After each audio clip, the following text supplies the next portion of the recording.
GoldenBee Global, the Bee Hive of Learning. Good morning everyone, my name is Abhika Agastya from grade 4B. Gandhiji has taught us many things, but out of all those learnings, one thing which is my favorite or I want to pursue is be the change you wish to see in the world.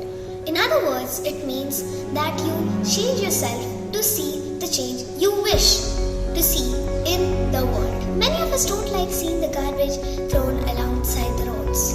Even I don't. So, next time whenever I go in a car or anywhere, I carry a bag in which I keep all the wrappers and all. And when I reach home, I throw it. Now here's another example integrated to my family.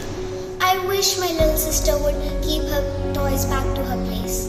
But for that, I need to first keep my belongings back to their place.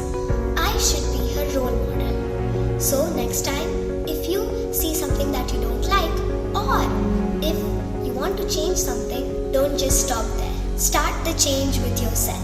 Thank you. GoldenBee Global, the Bee Hive of Learning.